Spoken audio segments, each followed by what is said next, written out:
The old legends foretold of the great prognosticator who would one day return to YouTube to drop NFL picks with furious vengeance. And that day is today.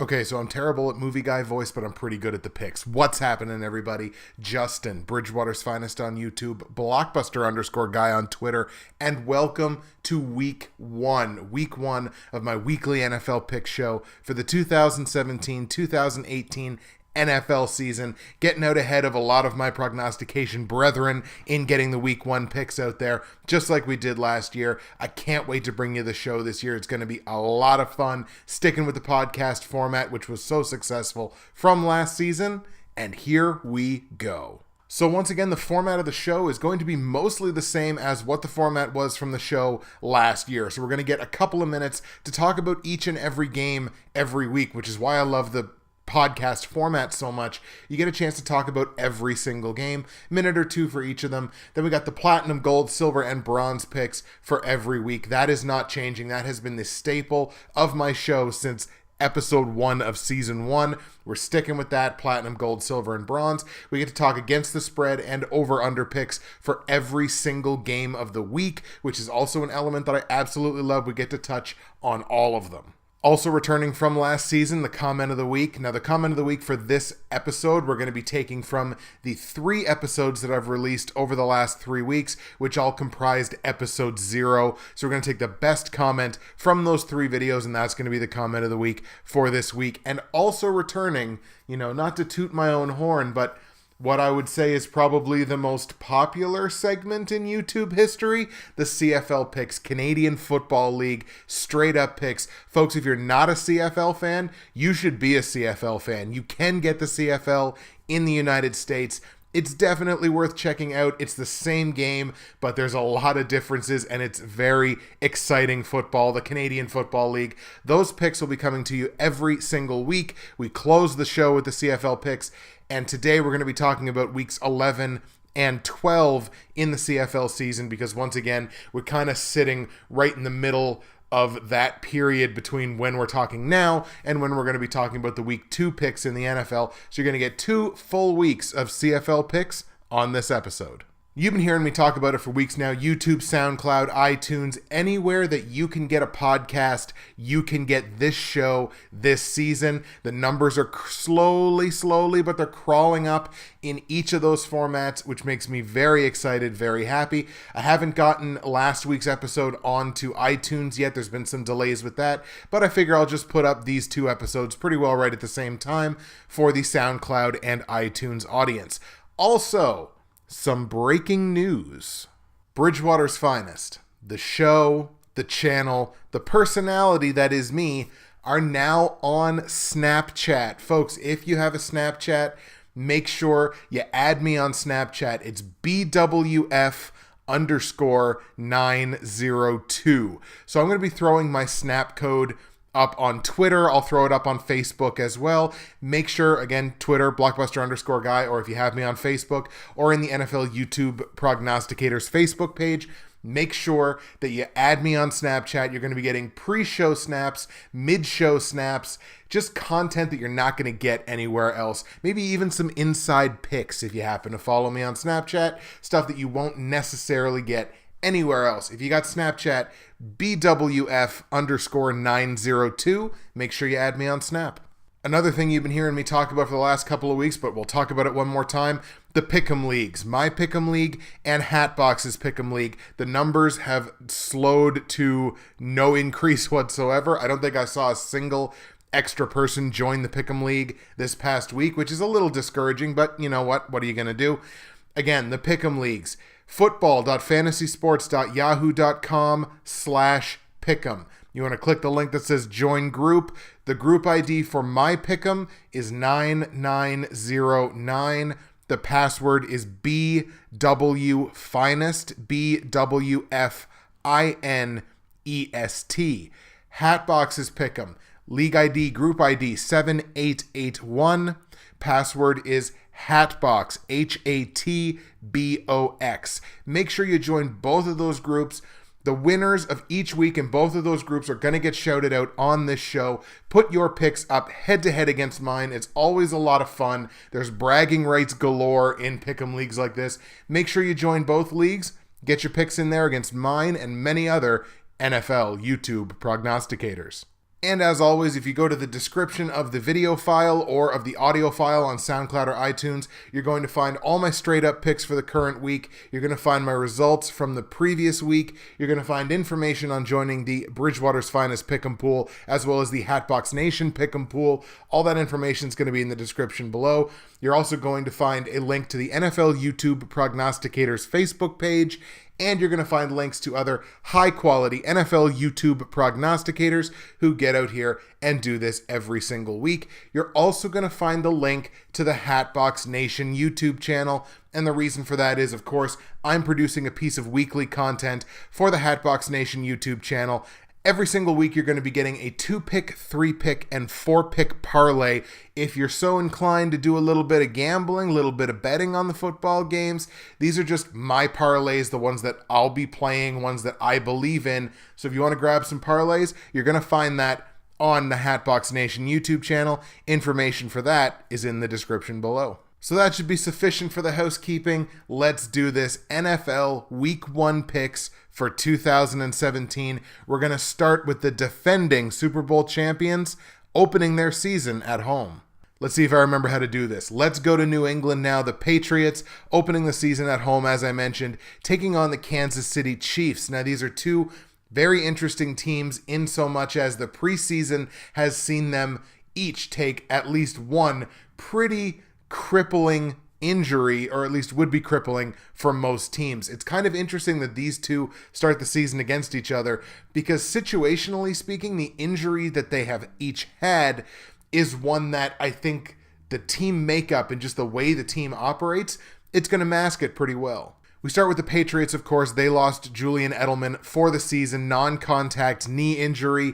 Did not look good when it happened. Edelman is done for the year. And the reason, obviously, that I think the Patriots are going to be able to absorb that easily enough, I mean, A, they're the Patriots, and B, again, in both of these teams, they're the prototypical sort of next man up style of teams where they've got the depth at the position that they took the injury in that you're probably not going to see it. In New England's case, I think a lot of the production that Julian Edelman was going to have this season is probably going to be pushed onto Danny Amendola's shoulders. It's going to be really interesting to see how Amendola handles that kind of workload, which he hasn't had in a few seasons. But of course, they also brought in Brandon Cooks. Probably means more targets Brandon Cooks' way. You got Malcolm Mitchell. Probably means more targets Malcolm Mitchell's way. James White is probably going to be the beneficiary of some more looks than he already would have gotten in the passing game. So there's so much depth of receiving talent, and obviously such a good quarterback that's delivering the ball. New England's probably not going to feel that too much. On Kansas City's side, you had Spencer Ware, who I was really high on this season. I thought he was going to have an excellent season. Boom, he goes down with a knee injury. Looks like that's going to end his season, which has thrust rookie Kareem Hunt into the, elite fantasy, certainly, conversation. Now he's starting to go in like third, fourth rounds because Andy Reid, that's all that Andy Reid does as a coach is build RB1s. All he does is build elite running backs. And with Spencer Ware going down, Kareem Hunt is in line to be a bell cow, 3-down back, get looks in the passing game from Alex Smith. And that offense is set up for that kind of a player to really succeed. So I don't think Kansas City's going to see a huge drop-off in production from Ware to Hunt. I can't envision a scenario here where the Patriots begin the season 0-1, so I'm going to take them. I like the Patriots at home to beat the Chiefs. On the line, the Patriots are favored by 8 points, which is usually a pretty big line this early in the season, but it is the Patriots, and the Chiefs' defense is kind of iffy, if memory serves me correctly, on the road. At home, they're pretty darn good, but on the road, a little more susceptible, kind of like a Seattle, but not as good. But I like the -8 there, even though it is a fairly big line. It's more than a touchdown. I'll take the Patriots -8. Over-under in this game is 48, but I'm going to tell you to stay under on it because, again, it's going to be Kareem Hunt's first regular season, game that matters as kind of an unquestioned RB1 in the NFL. The Patriots defense was good last season. I don't think they'll be quite as good this season, but I think they'll be good. And the Chiefs overall have a pretty decent defense. Again, a little susceptible on the road, but I don't think New England's going to absolutely run the score up on them. So 48 points, it's too many for me. I'm going to tell you to go under 48 in New England, Kansas City. In a matchup of AFC teams struggling for relevancy within their own division, we go to Buffalo now, where the Bills are going to play host to the New York Jets. Now, Buffalo has had probably the most active offseason of any team. They shedded themselves of Sammy Watkins. They brought in Jordan Matthews.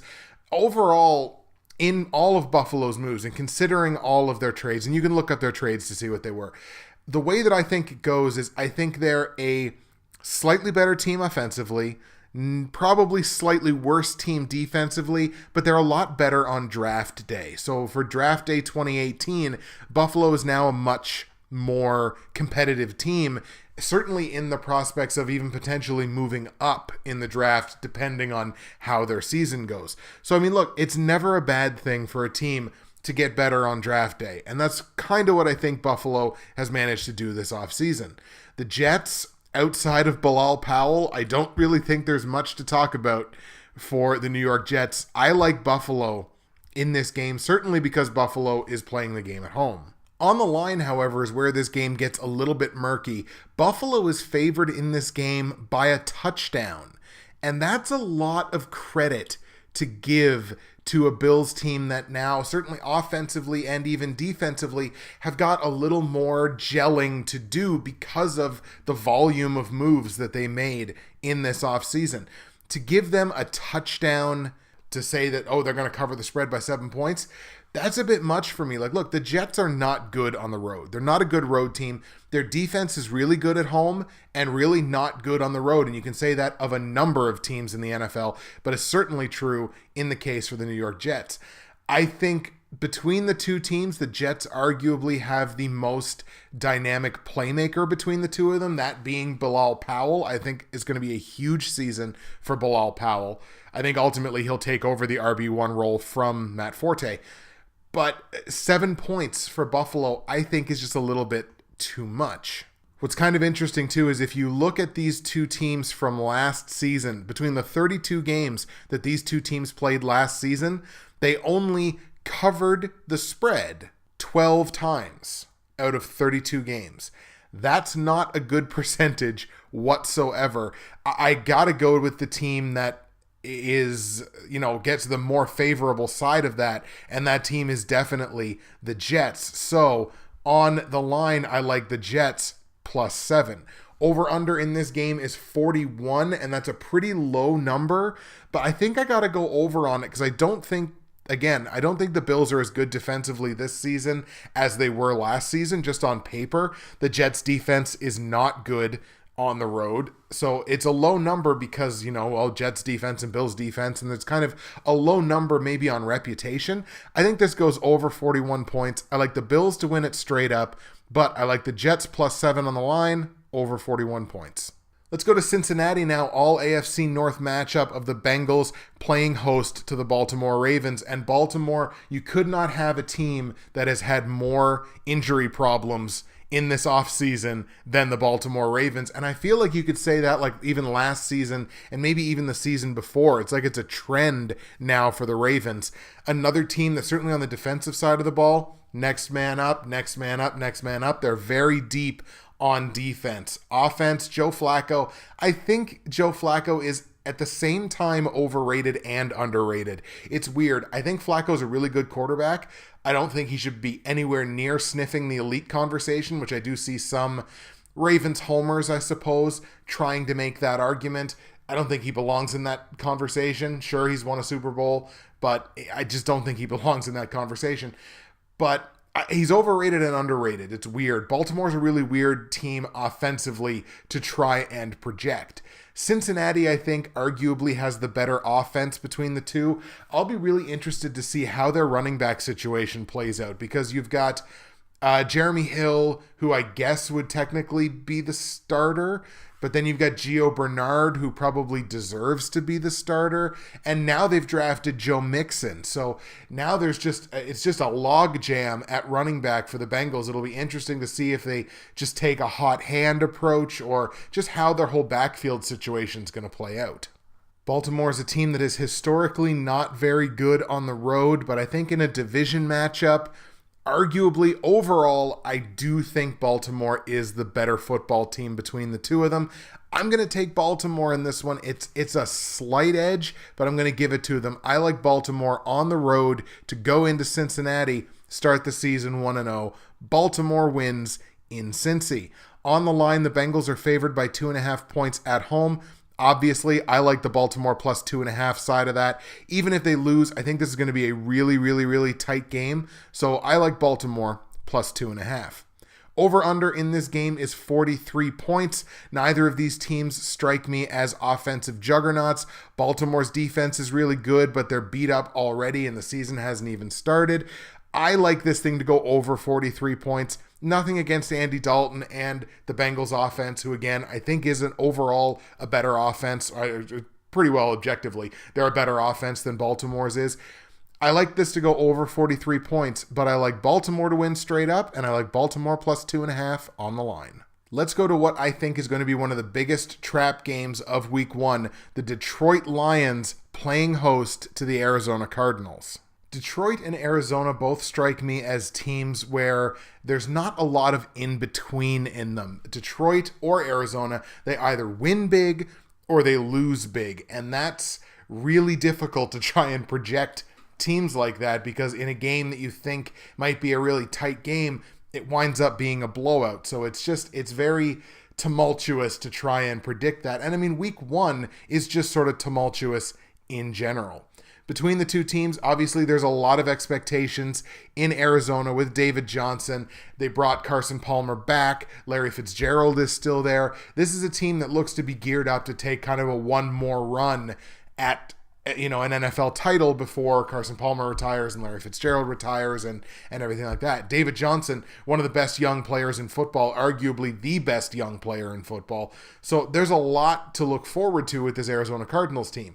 With the Lions, Matt Stafford just became the highest paid player in the NFL with his new contract. Some say he doesn't deserve it. Some say he does. I'll be interested to hear a perspective of a Half Moon's Picks, who is a Detroit fan. Does Stafford deserve to be the highest paid player in the NFL? And that's an interesting question for you guys. Let me know that in the comment section below. Do you think Matt Stafford deserves to be the highest paid player in the NFL? Detroit, we talked about it a couple of weeks ago. Very difficult place to play and win in for a team just coming in. Detroit 6-2 at home last season. I think they're going to be comparable to that again this season. And Detroit's defense at home, really underrated, one of the better home team defenses in the NFC and in the NFL overall. And there were a number of moments last season where Arizona's defense on the road looked terrible. Call this a situational pick if you must. I like Detroit to win this game in Detroit. Again, Arizona, not the greatest road team last season. I think they were only 3-5, just falling short of expectations almost across the board last season. And it's not that Arizona can't beat Detroit, not at all. I just don't think Arizona's going to in Detroit in week 1. I like the Lions and Amir Abdullah, who I think is also going to be one of the really, really good, certainly PPR, but really good fantasy football players this year. If you can target Amir Abdullah, please do it for the sake of your team. I like Detroit to win this game, so I got Detroit beating Arizona in Detroit. On the line, Detroit is just a pick'em. So this is just a pick'em game across the board. Take whoever you want. I like Detroit to win the game, so I'm going to take Detroit as a pick'em. It's worth pointing out, between these two teams, as far as against the spread goes, Arizona another one of these teams that only covered the spread 6 of their 16 games last season. Detroit, to their credit, they played one extra game because they played the playoff game. They were just under 500 at covering their spread at 8-9, but just obviously it's a pick'em game. Take whoever you think is going to win the game. So I like Detroit. We go to the over-under, and that's another sort of interesting story here. The total is 48. That's a big total for two pretty good defenses. I can kind of understand why, because Arizona's defense struggled for long stretches of last season. Detroit's defense wasn't great when they weren't playing at home, but they are playing at home. So I'm curious as to why 48 is the total in this one. That seems like an easy slam dunk under as far as I'm concerned. While Arizona did go over 62.5% of the time last season, 10 of their 16 games, Detroit only went over 6 of their 17 games. And again, playing at home, that defense plays better. So I like that game to stay under a too large total of 48 points. I like the Lions straight up and the Lions as a pick'em on the line. Let's go to Tennessee now, where the Titans are going to play host to the Oakland Raiders, battle of two of the best younger quarterbacks in the NFL right now, Marcus Mariota versus Derek Carr. It's not going to come as a surprise to anybody how good Oakland's offense is going to be this season. That was an incredible offense last season. They're bringing in Marshawn Lynch now to run the ball. I think that offense is going to be just fine and just keep on clicking just along like they did last season. Tennessee was kind of an interesting story last season where that secondary was absolute garbage. You could throw almost at will on the Titans secondary, but man, it was hard to run on them. They had one of the best, if not the best, statistical run defenses in the NFL last season. Let's take a look. Yeah, they were up there with they were tied, I believe, for third in terms of fewest number of rush yards given up. So it's going to be tough sledding for Marshawn Lynch in his Oakland Raiders debut, but despite that, I don't see any reason why Derek Carr is not going to be able to throw all over this Titans secondary. They're going to have to tighten up, pun intended, but bump, in a big bad way. If they want to have success this season, you got to be able to stop the pass in the modern NFL. I like Marcus Mariota. I liked what the Titans did on draft day. I think that's a good team. They're going to be able to run the ball themselves. Oakland's run defense, if I recall, not the greatest from last season. Let's take a quick peek at Oakland. Where are you? We're going down. 23rd. So not absolutely irredeemable, but, not exactly the greatest too. Tennessee's going to have plenty of opportunities to run the football. I think it's going to be a high-scoring game, but I'm going to take the better offense in that scenario, and that is the Oakland Raiders. I like the Raiders to beat the Titans in Tennessee. On the line, Tennessee favored by 2 points at home. Obviously, I like Oakland to win the game. I'm going to tell you to go Oakland +2 on the line as the road team. Total in this game is 51 for the over-under. I'm going to tell you to go over on it because it's two defenses that have shown some wonk, we'll put it that way, have been, not exactly the greatest from last season. So even though it's a 50-plus point total, I'm still going to tell you to take the over on it. I think Oakland's going to have an excellent first game on offense. Tell you to take over 51 points in that game. Oakland +2 on the line, and Oakland wins the game straight up. Let's go down to Miami now for the Battle of Florida. Dolphins playing host to the Tampa Bay Buccaneers. Dolphins, of course, having an interesting offseason on the injury front. Ryan Tannehill going down with a season-ending injury, and they sign Jay Cutler, who again has that permanent "somebody peed in my cornflakes this morning" look on his face. So they brought him in to replace Tannehill for this season. I think that's a downgrade. It's got to be an offensive downgrade for the Dolphins, and they're going to have a Bucs team coming in that, if anything, has gotten significantly better on offense in this offseason. You now have Deshaun Jackson lining up beside Mike Evans. That is one of the best 1-2 punches at wide receiver, in my opinion, in the NFL. Jameis Winston looking to take another step forward this season. The defense looking to take a step forward this season. Tampa Bay's run game, hopefully, that's going to be their kind of question mark. That's their gray area, but they should be fine. two of the best receiving tight ends, one of the best receiving tight end combos in the NFL, with O.J. Howard, the rookie, coming in to play beside Cameron Brate. I'm expecting big things out of Tampa Bay this season. I like the Bucs on the road to go into Miami. Miami a little bit better at home than they are on the road, but I still like the Bucs as a good road team from last season to go into Miami in what is only kind of a road game and beat the Dolphins. So I'm going to take the Bucs on the road to beat the Dolphins. Miami are 2.5-point dogs at home. I'm obviously going to tell you to take Tampa Bay's side of that line. It's only 2.5 points. It's not very many. I like the Bucs minus 2.5 at Miami. Over under in this game totals 45.5. I'm going to tell you to go over on it because I don't think Miami's defense is, to be feared. We'll put it that way. Tampa Bay's defense probably going to take a little bit of a downtick playing on the road, although again, with their great road results from last season, maybe you can't really say that. But, again, Tampa Bay, really, really good offense. Miami has got offensive weapons. Obviously, Jarvis Landry, Jay Ajayi, they've got offensive weapons. 45.5, it's kind of one of those middling numbers. I'm going to go with my gut early in the season and tell you to take the over on that one. So over 45.5 points. I like the Bucs minus 2.5 on the line and Tampa Bay to win straight up. Houston and Jacksonville is the next one up. And before we go any further, obviously my heart just goes out to everyone in Houston and everything that's going on in Texas right now. Some of the pictures and the video have just been just like eye-opening, right? Like it's just incredible, for not in a good way, but incredible that something like that is happening. And I feel for everyone in Houston. I hope if you're listening to this, if you live in Houston or anything like that, I hope you, all your family, everybody got out.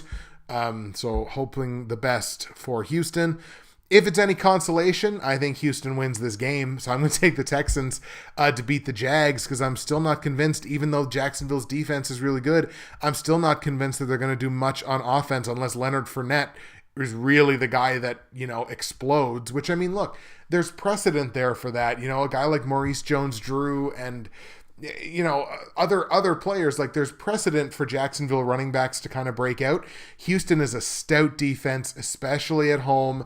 The offense, there's question marks there. I don't think they're necessarily starting the right quarterback, but I think it's definitely going to be enough to keep, Blake Bortles and Jacksonville's offense at bay. As long as Blake Bortles is still the quarterback of that team, I don't see them going anywhere, and I don't see them figuring out how to win on the road. So I like the Texans to beat Jacksonville. On the line, Houston favored by 5 points. I think that's still too much in a game that's going to be probably very low scoring with two pretty good defenses. So if you're going to give me 5 points for the underdog, I think unfortunately I have to take that. I'm going to go Jacksonville plus 5, kind of hedging my bets a little bit. Jacksonville plus 5 on the line.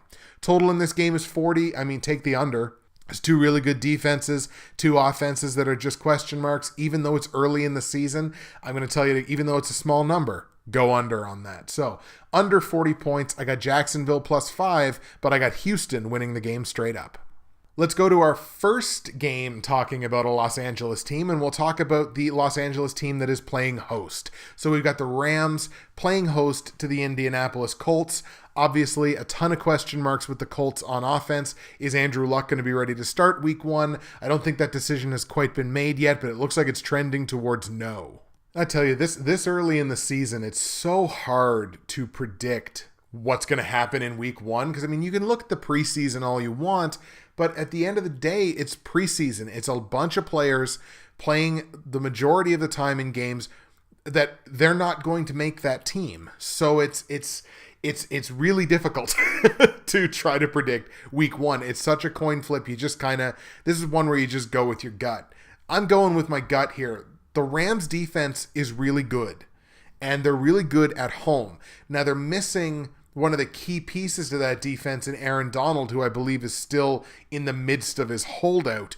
So they're missing a key piece, and Indianapolis may be missing a key piece with Andrew Luck, but my gut just tells me to take the Colts in this game, so that's what I'm going to do. It's not with a ton of confidence, but I'm going to take the Colts on the road going into Los Angeles to beat the Rams.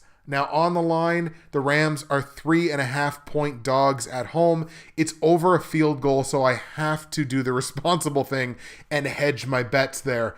I'm going to tell you to take the Rams plus 3.5 at home just because of that defense. And look, it's a game that they could win. So I'm going to tell you to take the Rams plus 3.5, but I do like the Colts to win the game straight up. Over under in this game is 47.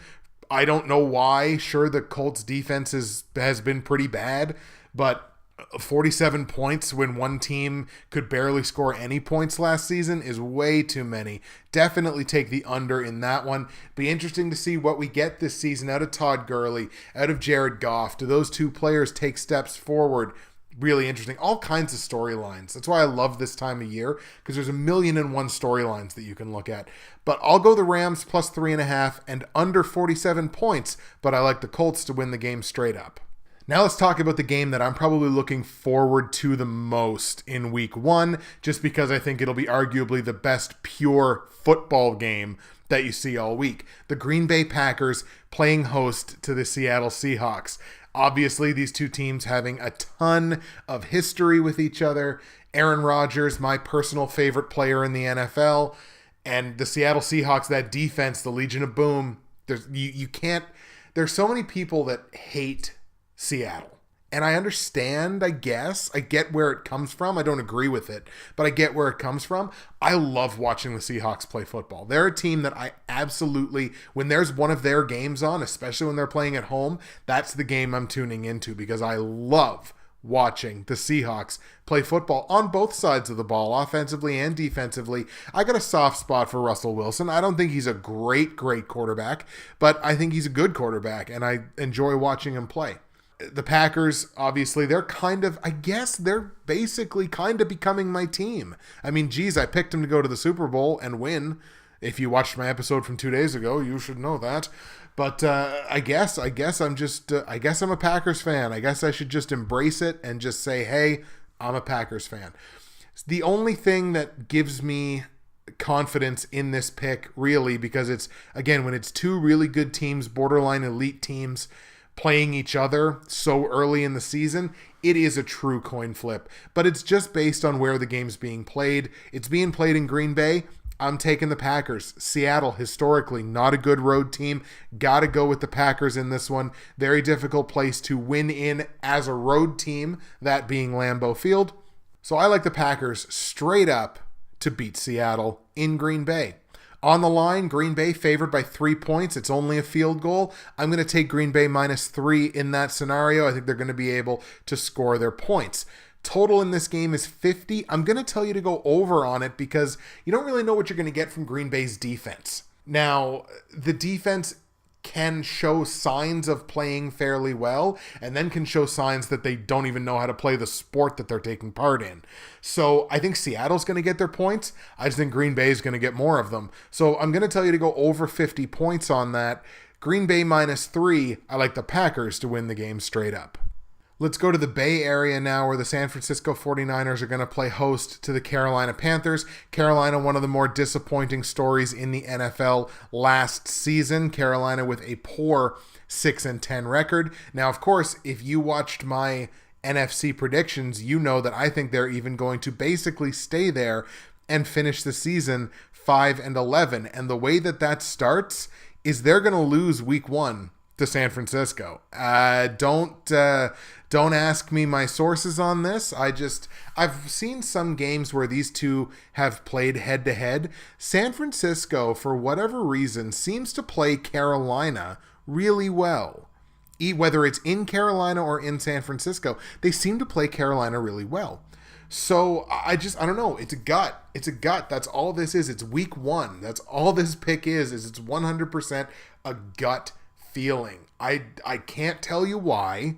Carolina doesn't travel the greatest. A lot of those teams in that division, aside from Tampa Bay, don't really travel the greatest. I mean, Atlanta had a pretty good road season too, I suppose. But they don't really travel that well. They got across the country.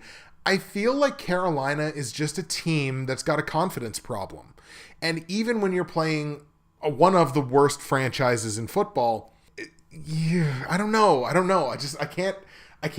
have a concrete reason why I think it's going to happen. I just think it's going to happen because the unexpected happens in week 1. And this is kind of what I think is going to happen here. It's the upset of the week. I like the 49ers to beat Carolina in San Francisco. On the line, the Niners are a 6-point dog at home, so obviously I'm going to tell you to take San Francisco +6. Even if Carolina does win the game, I don't think Carolina runs the score up on them. I think they're going to find a way to keep this game close. So, Niners +6.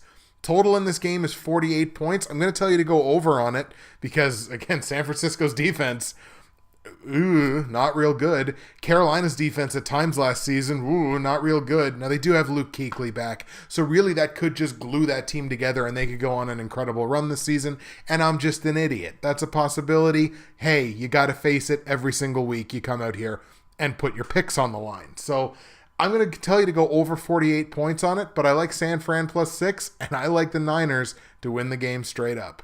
All right, battle of the NFC East, Dallas Cowboys, New York Giants. One of the big stories, developing stories right now, is it looks like Zeke Elliott is going to have his suspension reduced on appeal. I believe the last, again, I'd mentioned this in the NFC predictions, I think last comments in the appeal hearing take place tomorrow, but now we're hearing from Schefter that the plans are sort of already in place to reduce the suspension. Even if the suspension's reduced, obviously Zeke Elliott not going to be playing in this game, so it's going to be Darren McFadden, I believe, running the ball for the Cowboys, which is a step down, especially against the Giants and a pretty good defensive line. There's not going to be a lot of room, I don't believe, for Dallas to run the football.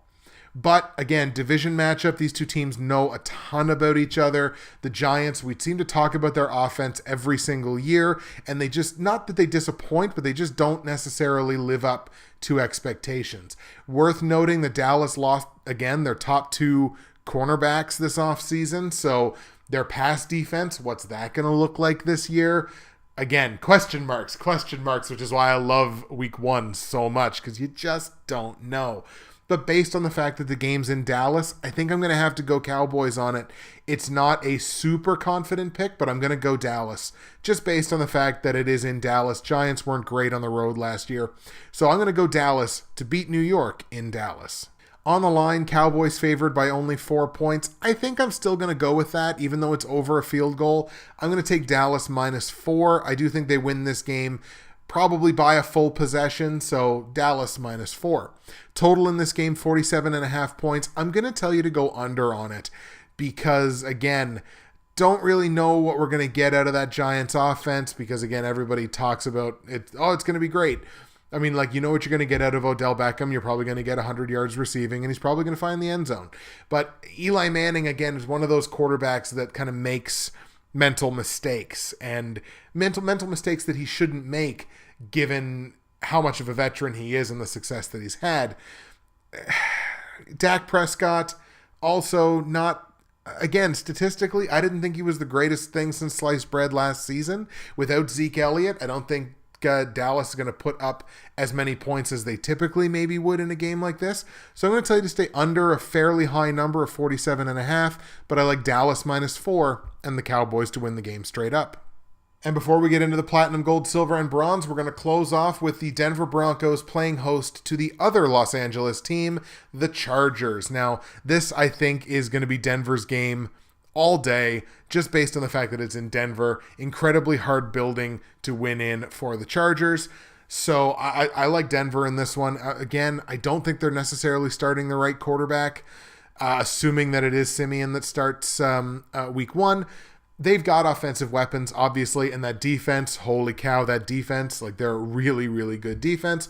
But I don't see the Chargers putting up a ton of resistance here in week 1. They kind of got to get adjusted to the move and get ready to, sort of play out the rest of the season. Melvin Gordon, going to be his first game back after injury. Keenan Allen is back, which is great for the Chargers, but he hasn't played a game of football in quite some time. So I think it's just going to be kind of your warm-up game to get sort of back into the flow of things. Nothing against Phillip Rivers, but I figure he'll probably throw maybe 3 interceptions in this game. So I like Denver all day here. Broncos at home beat the Chargers. On the line, Denver's only favored by 3.5 points. I think that's a fairly easy pick there, kind of a layup. I like Denver minus 3.5. Total in this game, 43.5 points. I'm actually going to tell you to go over on it because it's not like the Chargers aren't going to score some points, because I think they will.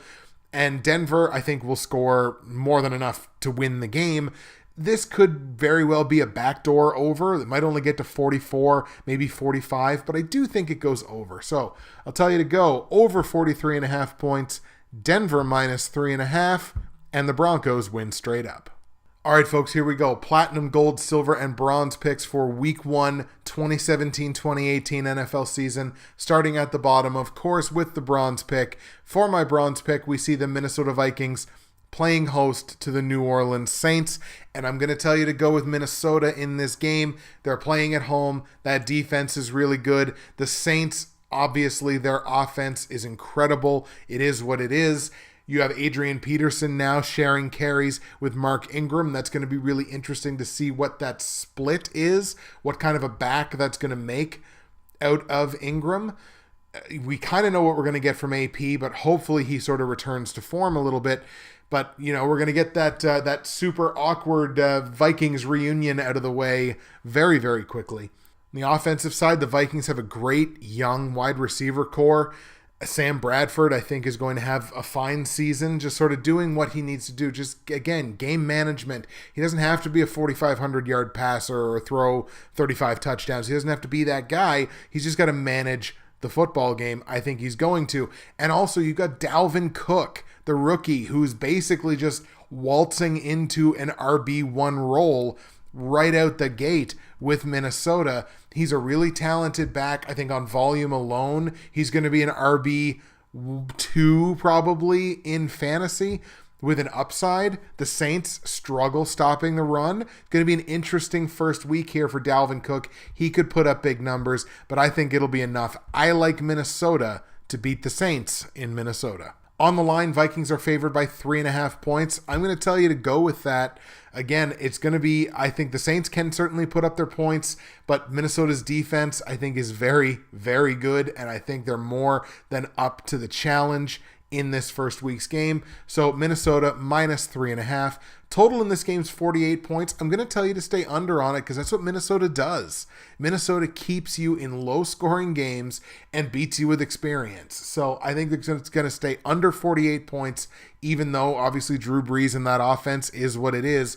Under 48 points. Vikings minus 3.5. Minnesota wins straight up. That's the bronze pick. Of course, worth noting that my bronze pick struggled heavily last season. Our silver pick sees an all-NFC East matchup of the Washington Redskins playing host to the Philadelphia Eagles, and I'm going to take Washington to win this game. And part of the reason is it's not just that, oh, their offense is so good. It's their offense is so good, coupled with Philly's defense on the road was really bad last year. Like, with how incredibly that defense for the majority of last season played at home, they should not have finished the season as poorly as they did, but it's because the defense was almost anemic on the road. They couldn't stop anything. And you're walking into a game against a high-powered offense. Rob Kelly now running the ball. I think he's going to have a pretty darn good season. Kirk Cousins throwing to really talented wide receivers. I just don't think Philadelphia's defense is going to be able to keep this thing close. So I like Washington to beat Philly straight up. On the line, Washington's only favored by a point, so there's no reason here, since I think Washington's going to win the game, no reason to not take them. So I like Washington -1. Total in this game, 47.5 points. Based on the fact that I'm pretty sure that Philly's going to be able to put up some points on their own, I can't see this game staying under the 47.5, so I'm going to tell you to go over 47.5 points, Washington -1, and the Redskins win straight up against Philly in Washington. That's the silver pick.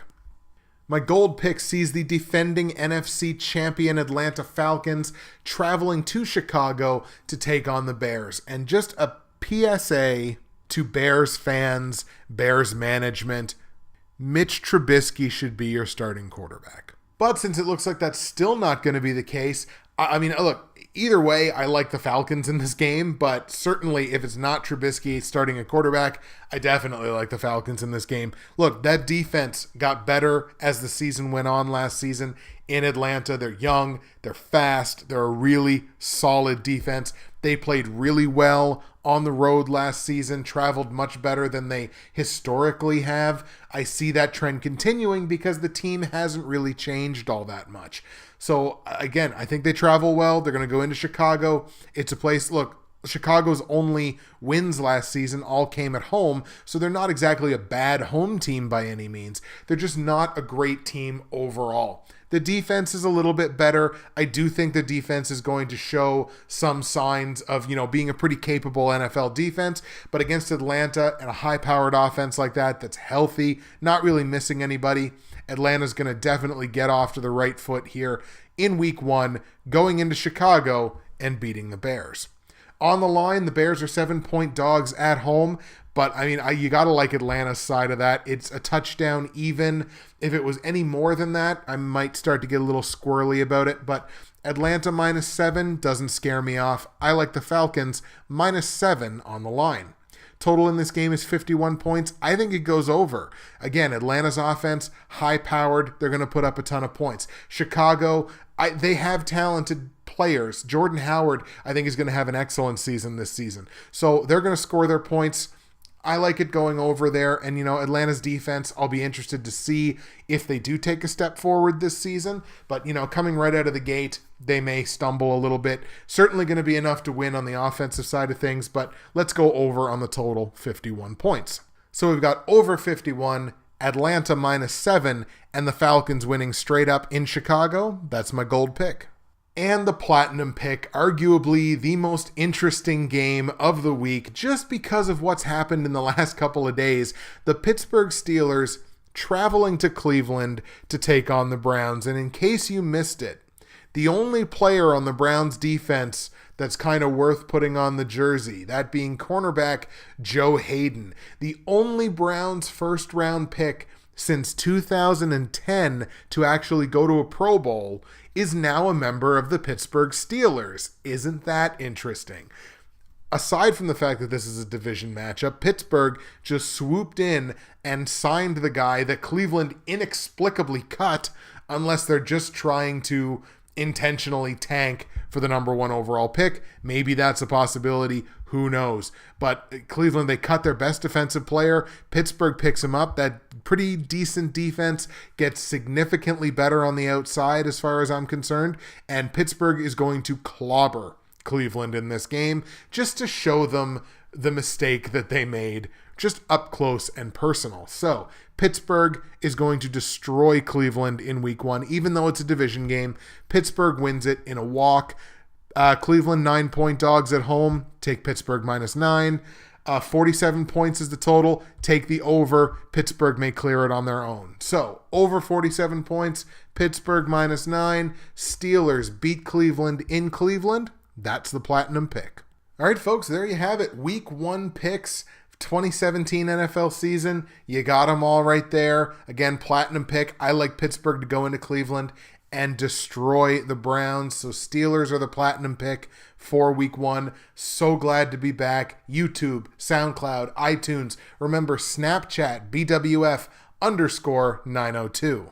So, it's now time for the comment of the week. Comment of the week is going to come from across all the comments from the 3-part episode 0, and we're going to go right to the beginning, the AFC prediction video, which would have been part 1 of episode 0, and the comment of the week for the week 1 video goes to Xander G9, a longtime viewer and listener of mine, who just says, and he just sums it up, "Great to see you back, buddy. Cannot wait for football." And that has to be the comment of the week, because I think that's just how everyone is feeling. We're going to be so happy to see the prognosticators back in action, myself and all the other YouTube progs. I can't wait to get to watch all your videos again this season. And all of us cannot wait for football. So Xander, yours is the comment of the week from episode 0. Ladies and gentlemen, we're going to get you out of here this week on the CFL picks. The CFL picks return for another season. CFL weeks 11 and 12. So obviously we're going to start in week 11. Week 11, I like the Montreal Alouettes at home over Ottawa. I like Winnipeg on the road over Saskatchewan. I like Edmonton on the road over Calgary. And I like Toronto on the road over Hamilton in the Labor Day Classic on Monday. Week 12, we're going to bounce over. I like BC at home to beat Montreal. I like Winnipeg at home to beat Saskatchewan. I like Ottawa at home to beat Hamilton. And the only road team in Week 12 to win, I think, will be the Calgary Stampeders on the road going into Edmonton and beating the Eskimos. That's going to do it for the Week 1 episode, folks. Thank you very much for watching and listening, and thank you for joining me for another NFL season of picks, laughs, and hopefully a bunch of money getting made if you're betting on these picks. That's it for me, Justin, Bridgewater's Finest on YouTube, Blockbuster_guy on Twitter. Remember, BWF_902 on Snapchat to follow the channel, follow the show, get the content that you're not going to get on the YouTube channel. Make sure, of course, you join my Pick'em, join HATBOX's Pick'em, subscribe to the HATBOX Nation YouTube channel to get the weekly piece of content that I'm going to be doing for that channel as well. All kinds of fun stuff happening this season, and we even got a surprise or two up our sleeves, but you'll have to wait to hear more about that. Thank you so much for listening to the Week 1 episode. We'll see you again in Week 2.